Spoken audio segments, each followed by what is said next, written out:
tous.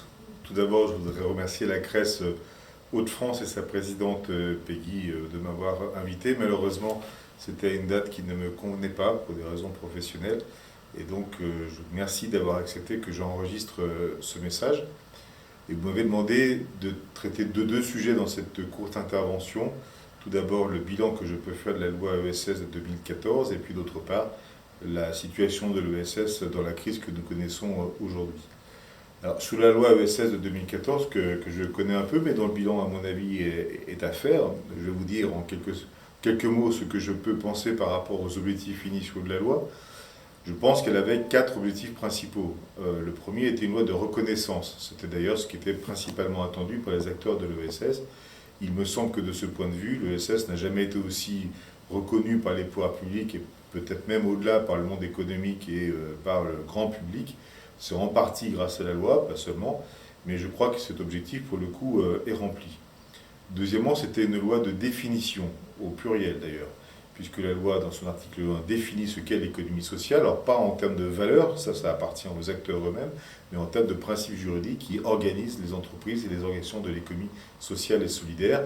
Et puis évidemment, ça a permis de clore, j'espère, pour un certain temps, le débat entre les tenants de l'économie sociale et les tenants de l'économie solidaire. Je crois qu'on a réussi à faire œuvre utile en essayant de mieux définir l'ESS pour le bénéfice de tous. Et puis il y a d'autres définitions d'ailleurs, et notamment la définition de l'innovation sociale, qui me semble-t-il est stratégique, et la définition de l'utilité sociale également. Troisièmement, c'était également une loi de structuration de l'écosystème de l'ESS.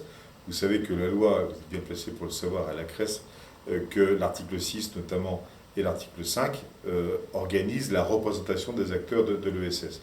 Alors il y a peut-être quelques malentendus, parce que ce n'est pas la loi qui décide comment les acteurs vont être représentés, parce que c'est à eux de le faire, mais en tout cas la loi entérine, reconnaît la structuration à la fois nationale et la structuration régionale des acteurs de l'ESS, et c'est ce que nous avons d'ailleurs librement parachevé en fusionnant le CNCRES avec ESS France, je crois là aussi dans l'intérêt de tous, mais heureusement qu'il y avait cette reconnaissance dans la loi. Et puis le quatrième axe ou objectif de la loi, c'était la dynamisation des écosystèmes de l'ESS, et c'est tout le corps de mesures qui sont peut-être plus catégorielles, on va dire, mais qui ont été destinées à faciliter, notamment la transmission d'entreprises sous forme coopérative, mais au-delà de là, différents types de mesures qui répondaient aux besoins des associations, pour sécuriser la définition juridique de la subvention par exemple, pour changer quelques modalités statutaires dans le monde coopératif et mutualiste, pour élargir l'obligation de révision coopérative, pour instaurer le guide des bonnes pratiques de l'ESS, j'en passe et des meilleurs. Et je crois que ça a effectivement contribué à dynamiser les écosystèmes de l'ESS, même s'il y a encore aujourd'hui beaucoup de travail à faire. Et il me semble que l'heure est venue de faire un bilan raisonné, et j'espère raisonnable, de cette loi. Je souligne par ailleurs que au-delà des mesures, en fait, je pense que ce qui a été le plus positif dans cette loi, c'est sa méthode d'élaboration, puisqu'il me semble qu'elle résulte assez largement d'une co-construction avec les acteurs, qui avait commencé d'ailleurs avant l'élaboration de la loi par le rapport Vercamer, il faut quand même le rappeler, par les travaux du Conseil supérieur, par les travaux du CGS, par les travaux du CNCRES, et il me semble qu'on a à l'époque utilisé cette matière pour élaborer une loi qui, me semble-t-il, est acceptée aujourd'hui par tout le monde. Et puis il ne faut pas oublier non plus que cette loi intervenait dans un contexte particulier, puisque nous sortions à peine en fait, d'une crise financière grave qui n'avait pas touché l'ESS en tant que tel, mais qui faisait peser des attentes positives sur l'économie sociale et solidaire, qui avait montré sa résilience, qui avait continué à créer des emplois dans un contexte où par contre d'autres secteurs d'activité économique et des entreprises étaient eux fragilisés. Voilà pour la partie bilan de la loi ESS 2014. Et puis, par rapport à la situation de crise dans laquelle nous sommes aujourd'hui, évidemment qu'il y a des choses différentes à dire. Pour la première fois, je pense, l'ESS est frappé au cœur même de sa résilience, parce qu'en fait, ce qui est en cause aujourd'hui, ce n'est pas le modèle nécessairement d'économie financière, ce qui était pour le coup le problème de la crise de 2008-2009. Là, en l'occurrence, c'est une crise de l'activité économique et nos structures sont frappées au moins autant que les autres, voire même parfois plus, mais j'y reviendrai. Le grand paradoxe de la crise dans laquelle on évolue aujourd'hui, c'est qu'en fait, on a à la fois des structures de l'ESS par leur activité qui se retrouvent en première ligne. Je pense évidemment aux soignants, parce que nous avons des dizaines de milliers de soignants dans le monde de l'économie sociale et solidaire. Au-delà de ça, de tous les professionnels du soin à domicile, les personnes qui accompagnent les personnes en situation de difficulté, en fragilité économique, les personnes vieillissantes qui sont confinées chez elles.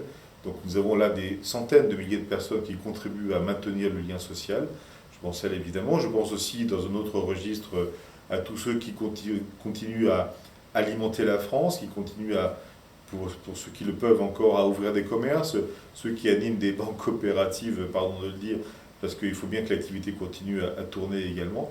Mais aussi, il faut penser à ceux qui sont à l'opposé, contraints de fermer, qui n'ont plus d'activité ni culturelle, ni commerciale, etc.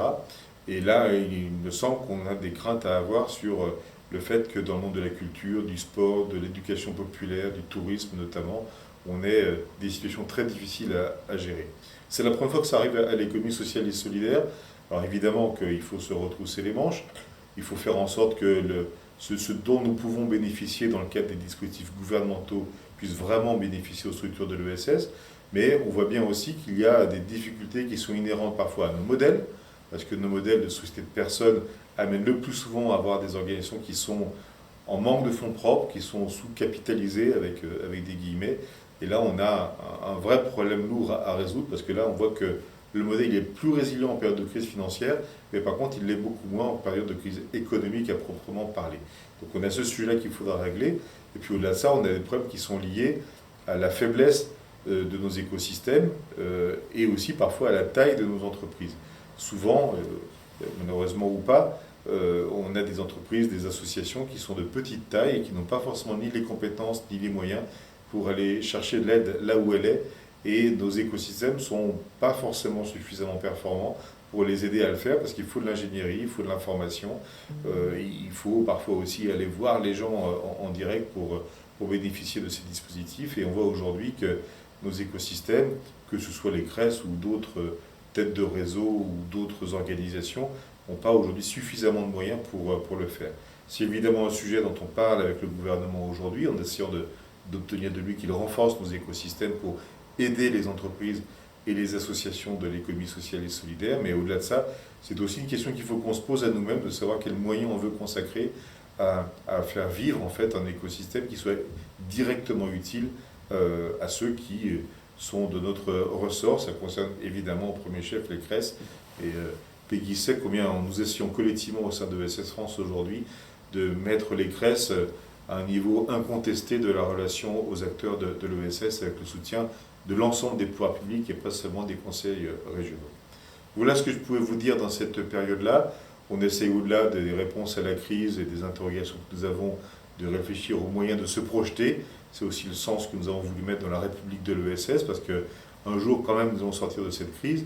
Un jour j'espère qu'on pourra faire en sorte que l'ESS soit considéré comme une réponse qui va au-delà des circonstances du moment, mais si on se donne les moyens de transformer notre modèle économique et social, il faut que l'ESS, elle, soit encore en première ligne pour pouvoir répondre aux enjeux. Et c'est en partie l'objectif de la République de l'ESS que de remuscler tout ça, de repolitiser l'ESS dans son message, et puis de nous donner des idées, parce qu'on a besoin d'idées aussi pour avancer, et surtout de les faire avancer collectivement. Parce que je crois que là, on est au cœur de l'ADN de l'ESS. Voilà, je vous remercie beaucoup, je vous souhaite de bons travaux, et puis à bientôt, j'espère. Merci.